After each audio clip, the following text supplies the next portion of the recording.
TGS case వ్యవహారంలో BRS working president KTR ఇవాళ ACB విచారణకు హాజరయ్యారు. ఇవాళ ఉదయం ఆయన తెలంగాణ భవన్ చేరుకొని అక్కడి నుంచి తన అడ్వకేట్ టీంతో ఆయన ఏసీబీ ఆఫీస్కి వెళ్ళారు.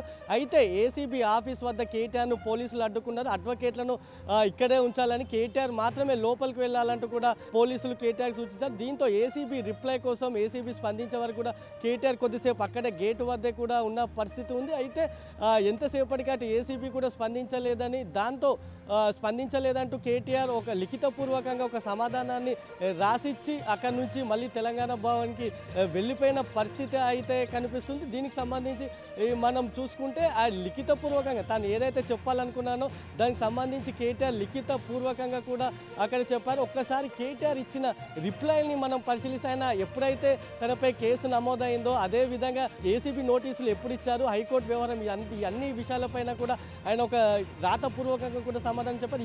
దీనికి సంబంధించి మనం ఒక్కసారి ఆ నోటీసుని మనము ఇప్పుడు పరిశీలిద్దాం. ఇదే ఇప్పుడు మీరు చూస్తున్నారు కదా, ఇక ఇది మనకు కేటీఆర్ ఏసీబీకి ఇచ్చిన నోటీసు ఏదైతే ఉందో అది ఇదే. దీంట్లో కేటీఆర్ స్పష్టంగా కూడా మెన్షన్ చేసిన పరిస్థితి ఉంది. ఒకసారి మనం ఇక్కడ చూస్తే 18 తారీఖున డిసెంబర్ 18 ఏదైతే ఉందో ఆ రోజు తను ఏసీబీ తనపై కేసు నమోదు చేసిందని, దీనిపై వెంటనే తను హైకోర్టులో కూడా క్వాష్ పిటిషన్ దాఖలు చేసినట్టు కూడా కేటీఆర్ మనకు ఈ రిప్లైలో ఇచ్చారు. దీనిపై ఇప్పటికే డిసెంబర్ 31 తారీఖు రోజు కూడా వాదనలు ముగిశాయని, అయితే కోర్టు తీర్పును రిజర్వ్ చేసిందంటూ కూడా కేటీఆర్ ఇక్కడ మనం స్పష్టం చేయడం చూస్తున్నాం. అయితే KTR announce the high court be pronounced any time the judgement అనేది కూడా మనం ఇక్కడ చూడొచ్చు.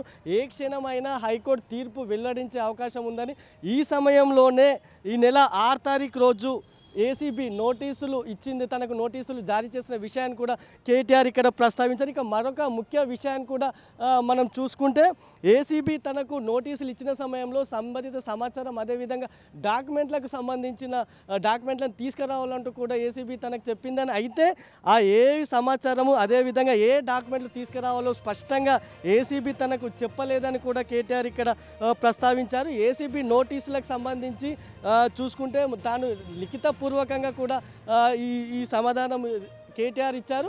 అయితే ఒకటి మాత్రం మనకు స్పష్టంగా తెలుస్తుంది, అటు ఏసీబీ విచారణకు సంబంధించి కేటీఆర్ మాత్రం ఇవాళ ఉదయం అటు ఏసీబీ ఆఫీస్కి వెళ్ళారు. అదేవిధంగా ఏసీబీ ఆఫీస్ వద్ద జరిగిన కొంత హైడ్రామా నెలకొందని చెప్పొచ్చు. అక్కడ పోలీసులు తనను అడ్డుకోవడం, అడ్వకేట్ టీంతో కాకుండా కేవలం తనని మాత్రమే లోపలికి అనుమతిస్తామని చెప్పేసి కేటీఆర్ చెప్పారు. అదేవిధంగా అయితే ఇప్పుడు ఇక్కడ మాత్రం ఒక విషయాన్ని మనం స్పెషల్గా ప్రస్తావించాల్సిన అవసరం ఉంది. అసలు కేటీఆర్ ఏసీబీ విచారణకు హాజరయ్యారా కాలేదా, దీనిపై మాత్రమే మనకు ఒక క్లారిటీ రావాల్సింది. ఎందుకంటే ఆయన వెళ్ళి అక్కడ పోలీసులు అడ్డుకోవడంతో వెంటనే ఒక లిఖితపూర్వకంగా ఒక లెటర్ రాసిచ్చి తన సమాధానం ఏదైతే ఉందో అదొక లెటర్ రాసిచ్చి అక్కడి నుంచి మళ్ళీ వెళ్ళిపోయారు. దీంతో అసలు ఇవాళ ఈ కేటీఆర్ ఏసీబీ విచారణకు హాజరయ్యారా లేదా అనేది మాత్రం ఒక సందేహాలు నెలకొన్నాయి. దీనిపై ఏసీబీ ఏ విధంగా ముందుకెళ్తుందనేది కొంత ఉత్కంఠంగా మారింది.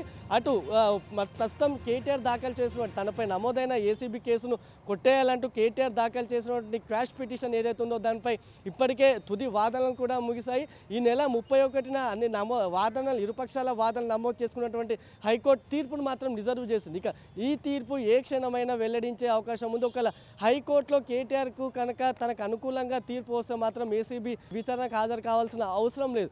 ఈ క్రమంలోనే అటు ఏసీబీ అయితే ఒక స్పష్టంగా హైకోర్టు మాత్రం ఒక విషయం మాత్రం విచారణ సమయంలో చెప్పింది.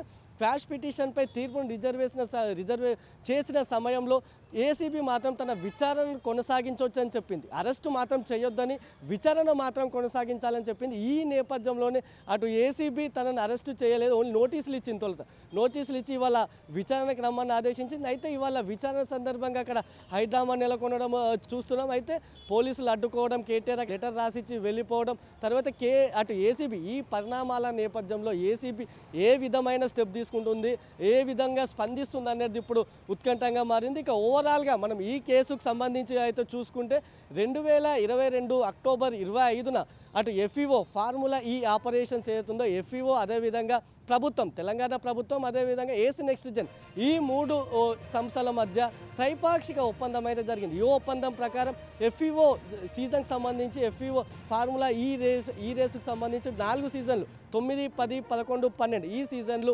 హైదరాబాద్లో నిర్వహించాలనేది ఈ ఒప్పందం. ఈ ఒప్పందం ప్రకారం 2023 ఫిబ్రవరి 10, 11 తేదీలు, ఈ తేదీల్లో ఎఫ్ఈఓ 9వ సీజన్ కూడా జరిగింది. ఈ 9వ సీజన్ జరిగిన తర్వాత ఈ ఒప్పందం నుంచి అటు ఏసీ నెక్స్ట్ జెన్ తప్పుకుంది. దీంతో ప్రభుత్వం అదేవిధంగా ఎఫ్ఈఓ ఫార్ములా ఈ ఆపరేషన్స్ ఈ రెండింటి మధ్యనే ద్వైపాక్షిక ఒప్పందం జరిగింది. అయితే ఈ స్పాన్సర్ చెల్లించాల్సిన డబ్బును ఇటు మున్సిపల్ శాఖ తరపున అటు హెచ్ఎండిఏ చెల్లించింది. ఈ వ్యవహారంపైనే అవకతవకలు జరిగినట్టు ఆరోపణలు రావడంతో అటు కాంగ్రెస్ అధికారంలోకి వచ్చిన వెంటనే ఏసీబీ విచారణకు కూడా ఆదేశించింది. ఇక ఏసీబీ విచారణలో కీలక విషయాలు కూడా వెలుగు చూశాయి.